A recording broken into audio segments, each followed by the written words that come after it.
You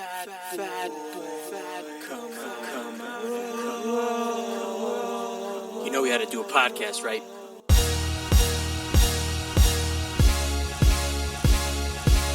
What's your name, fat body?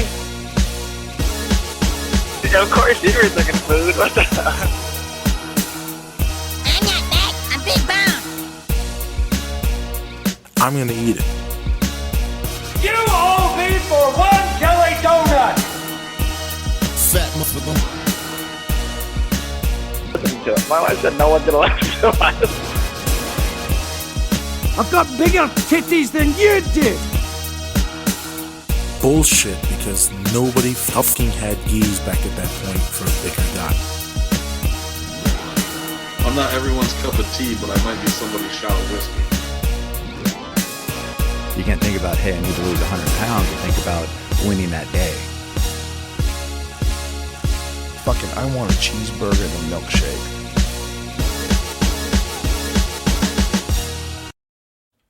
Yo, Fatleets, what's up, and welcome to episode 66. Or, like my inner nerd would consider it, General Execute Order number 66. Yeah, that was the,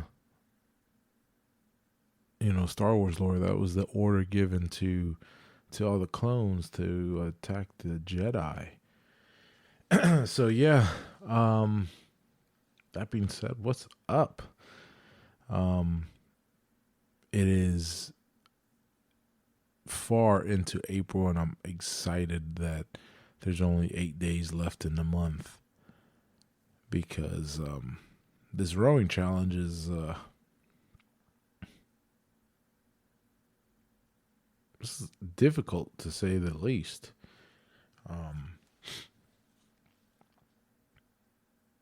And while, rowing itself isn't that hard, but finding the time itself to knock out the row, and it's so much easier if I wake up at 5:30 in the morning and get on the rower, but that doesn't always happen. So, and when you got to row a 12, a 13, a 14, a 15K, man, there's something that really sucks when you've been on the rower for about an hour and you're looking and you're like, damn, there's still a 5K left. Yeah. I'm glad I attempted, or I'm doing this, not that I'm attempting it, that I didn't back down. And I already told a friend today, this week, I said, hey, don't let me. I did it last year. I did and I changed it up, and I made it more difficult. It's funny because the actual challenge, the actual concept to row April Fool's challenge is only until April 15th. It's 1,000 meter row on April 1st, add a 1,000 meters every day until the 15th. And that's when most people stop. And last year itself, I was like, oh, that kind of sounds easy. Let me see if I go ladder down. And then, I ended up on the 29th, and I was like, oh, well, April 30th, the little, I got the little twitch, because I was like, man, it wasn't a full April challenge, because April 30th I didn't have nothing to do. So I said, if I ever did it again, I would ladder it back down, which it sounded, man, I didn't remember how hard this rowing challenge was last year, or just how difficult finding the time was, because it's realistically the time constraint is more than that, and I'm just being a slow row. You gotta speed up if I sped up the row, I guess it wouldn't be as bad.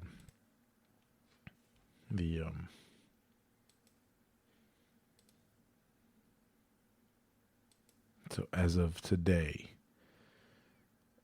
I have legit logged 20 hours and 33 seconds of just in 22 rowing activities.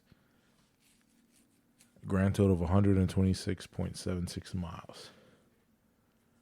Which is last week.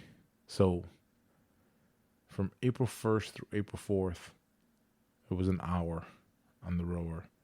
But those are, easy times. From the 5th through the 11th, 5 hours on the rower. 5 hours, 8 minutes, and 8 seconds for a total of 34 miles. Last week, Hell Week, started with the 12,000 meter row, ended with a 13,000 meter row, 59.65 miles, and a total of 9 hours and 55 minutes on the rower. That's finding that time was, making that time really. This kind of helped me get up out of bed.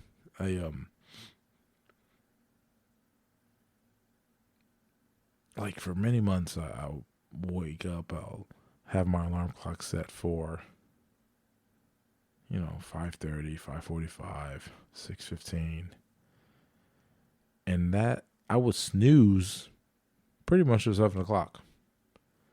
And then get ready as quickly as possible to get out the door by 7:30. Those are, that's when I gotta get out the door to beat traffic and make the commute work. But there's something about that I enjoy because it is giving me it's forced me to have the discipline to wake up, right? Because I can do burpees any time of the day. I'll wait till late in the day if I have to. I don't mind doing them late, but they suck. It still sucks doing burpees at night, which I started doing again back in February.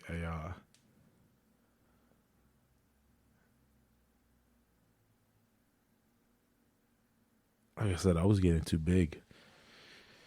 Carrying around 260 pounds is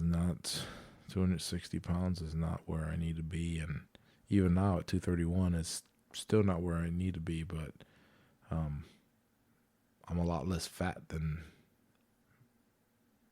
I was, even though I was a lot less fat than I became. And, truthfully is, you can't let yourself fall off. It's it's a constant work and constant struggle to keep off the weight, and there was always this thought of, hey, when I get to my goal weight or when I get to my goal size, it's gonna be fine. I could be, and truthfully, it's no. You kind of always have to, eat in moderation. Don't go eating 6 order of 12 tacos in Mexico for a week and think, that nothing, that you're just going to be able to bounce back. While drinking margaritas, it's wild, yeah. Like I want a little ham, and like I said, I used to say that, I can easily get back, gain 400 pounds and lose the weight again, and that might have been a true, maybe 10 years ago. It feels like it's much more difficult now. Maybe it's because it's the second time. I don't know, but it feels so much harder to lose the weight that I know I've already lost, doing the exact same thing, but you know,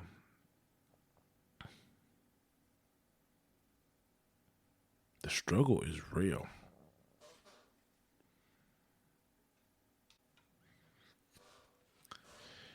So enough about this rowing challenge. Not that enough about it. I'm excited to have done it. I'm glad that I am truly an April fool for attempting it this way, and knowing that this is the second year I've done it. I gotta do it again next year. And what I'm probably looking forward to is trying to beat these times. There, I mean, if I'm looking at last year's times, I'm horrendously slow compared to last year, so I don't even want to look at that. Actually, last year in total for all 29 rows, it was 18 hours that it took. However, that's one less 15,000 meter row, which one of them, I had two this month, and one was an hour and 33 minutes and one was an hour and 25 minutes. So even just taking that time out, all the other rows I'm doing are slower than they were last year. I mean, considerably.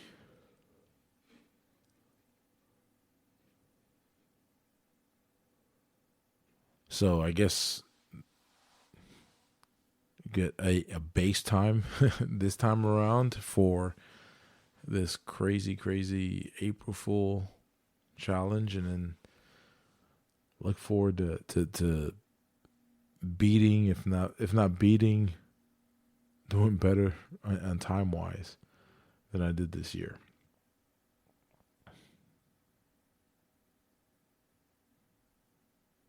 It's really good cardio, to be honest. It does suck to be sitting down that long, though. I've had to hop off of there and, run to the bathroom or something. When you get off for a second, your legs feel wobbly, kind of like when you've been on a bike. But, yeah, in other news, man.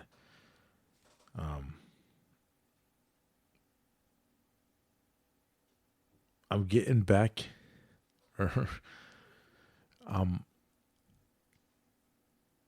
I'm trying to getting back to my previous addiction, which was before jiu-jitsu. It was Volkswagens. And my son's getting to driving age, and we picked him up this nice little Volkswagen that this little Cabrio that I'm having a blast driving around.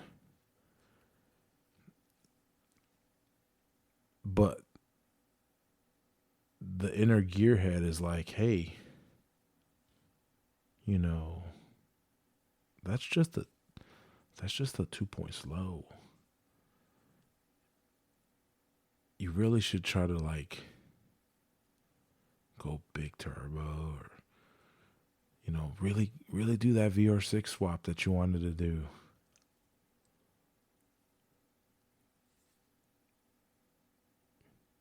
And because it's for the boy, I gotta fight that urge, because I really would love to do the itch to do a VR6 swap in a Cabrio is getting very, very strong.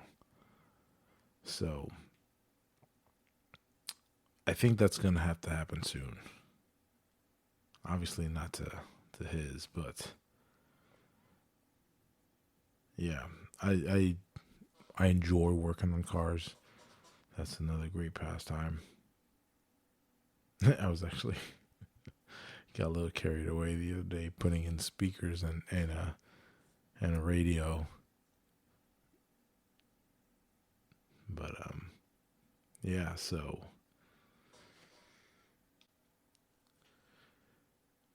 I really want to see who's going to attempt this with me next year. Not the building of the car, because that definitely needs to happen. If you have a lot of VR6 Cabrio knowledge, dumping a VR6, swapping a Cabrio, hey, send me the stuff. I love reading the Vortex and truthfully planning out a build. A VR6T would really.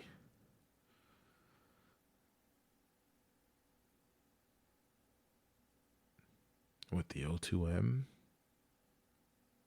would be nice. It made up very nice.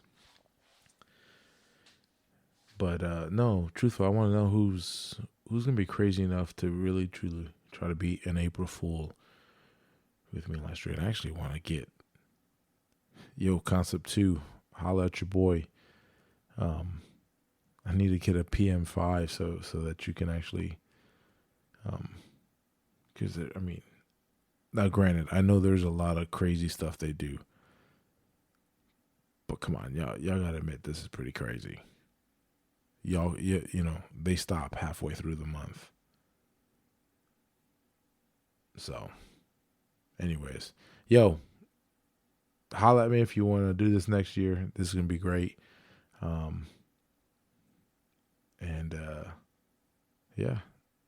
Checking you guys next week.